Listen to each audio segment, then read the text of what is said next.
I've got the makings of a very interesting story here. It started out pretty normal. A high school sophomore girl hurdler reaches out to me because she needs help. She wants to hurdle, but her school doesn't have a hurdle coach and she doesn't know what to do.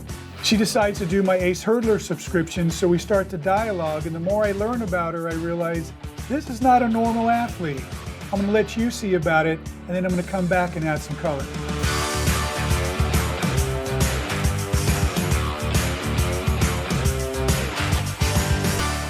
Hi, my name is Reese, and I'm from Louisiana, and I'm a sophomore at Barb High School.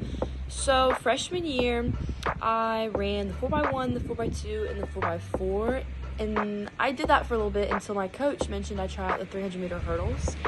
And I was kind of scared of the idea at first, but then once I ran my first race, I was hooked. And so I eventually broke our school record, and then I went to state and ran a 46:12 at state. And that pretty much concluded my freshman season. We don't really have a summer outdoor program or anything like that. Whoa, I want to repeat that because she just breezed right through that. She ran a 46:12, broke her school record, and also ran at the state championships, all as a freshman and not having a hurdle coach. See what I mean? She's not normal. So that's whenever me and my dad found Coach Caton's videos in his ACE method coaching, and because we don't really have a good hurdle coach, and I also needed help on my technique. And so we did that, and then I started indoor season for the first time, and I only ran the open 400, and that's whenever my coach brought up the idea of starting the 100-meter hurdles and doing the 60 for indoor. And I again used Coach Caton's methods, and the 60 hurdle race I ran were not good at all, but it just made me want to get better for the 100. And this past race I ran my first race for outdoor, and I ran a 100-meter hurdles in 15.9 and my 300-meter hurdles in a 45.7. So she starts working with me. I give her some advice. She goes to her first high school track meet and runs the 100 hurdles in 15.9 and the 300 hurdles in 35.7. I wish I could take full credit for that, but God had a big part in that girl's talents.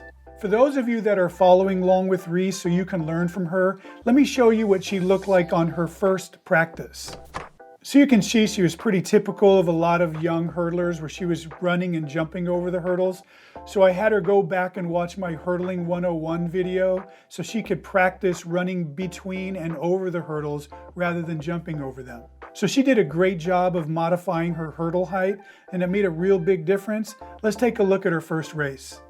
First, I'm really impressed at the progress. I mean, really impressed. I mean, that's like a different person. I'm now just going to look for stuff to make you even better because you appear to be able to adapt at a ridiculously fast pace. Let me show you what I'm seeing here.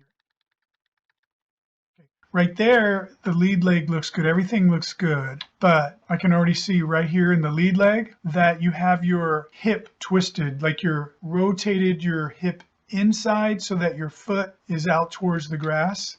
Can you see that? How it's shaded? And I can see the top of your shoe. That's twisted. So what's that going to do is swing your leg around from the left, so swinging it clockwise. So it creates this rotational force that you have to fight against.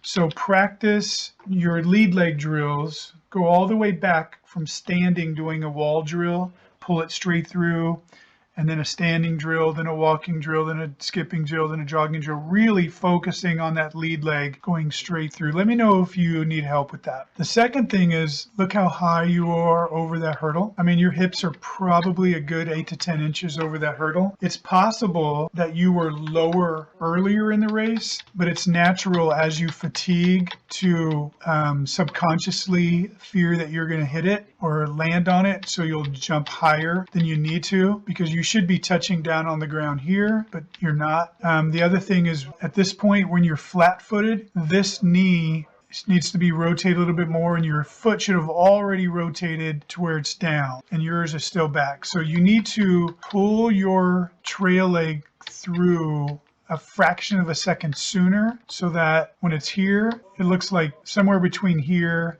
and here. Other than that, it's really good. Now let's talk about the running between the hurdles. And this is probably something that's just going to come with time, but look how stretched out you are. When this foot touches down, this knee should have already caught up to it, which means you have too much backside heel recovery.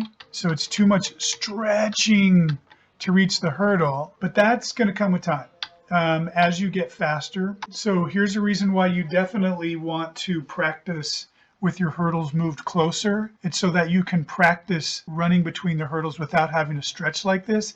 Because if you keep doing this all the time, even at practice, you're never going to get better. But if you can retrain your body by having closer hurdles, then you will eventually learn how to do it properly and over time stretch out those hurdles.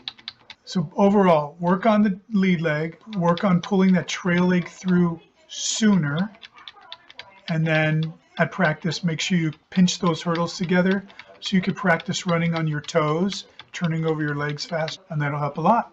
But amazing job. You are on the road to greatness. I still can't believe it. 15.9 in her first ever 100-meter hurdle race with just me giving her that little feedback? Crazy. Let's go look at our 300. I'm going to slow this down because the key here is counting your steps. So you are right back here, okay? So you took 25 steps and you had to chop like 3 or 4 of them. That's significant. You don't want to take 5 steps. You want to take 24, 23, or 22. Most good high school girls are taking 24. Okay, so that would be the first step. The first step is switch your legs in the blocks, and then I think what's going to happen is you're going to hit this perfectly with your left leg, which is the one you want to lead with, apparently. That'll speed you up right there because you're not slowing down, and then you don't have to overcome the slowing down, and it'll be faster over the hurdle as well. Here's the other thing that's really interesting. Let's count this one. And by the way, we count starting with your trail leg. You 17 stepped over this hurdle, which is what most high school girls aspire to. But you did 17 steps chopping and after hitting the first hurdle slowly. So if you think about that, if you hit that first hurdle faster next time by doing it properly, you're going to have to chop even more. Hopefully that'll give you confidence to do something really special. I'm suggesting you hit the first hurdle at 24 steps instead of 25. And then you hit the second hurdle at 16 steps, the third hurdle at 16 steps. So it'll go left, right, left. And then the rest of the way home to the finish line, you do exactly what you did in this video, which is 17 steps all the way. It seems like it's going to be harder, but it's not going to be harder because without chopping, you get to maintain your speed the whole way around versus slowing down, jumping, speeding up, slowing down, jumping, speeding up 3 times. So it's counterintuitive, but it makes you faster. You will probably run a 42-second 300-meter hurdle and be untouchable. Wow. Most girls will run their entire high school career and not run a time that fast. And she's just getting started. Well, I just sent her these suggestions and now we'll see how she adapts. So I'm going to have follow-up videos of Reese so that you can see her progress and hopefully learn from her. But I'm doing the same thing with other athletes that I coach. That's in my personal best series. So hopefully in there you'll find one that you can connect with and together you can learn your personal best. If you want to learn more about hurdling or how I can help you, check out my website at acemethodcoaching.com.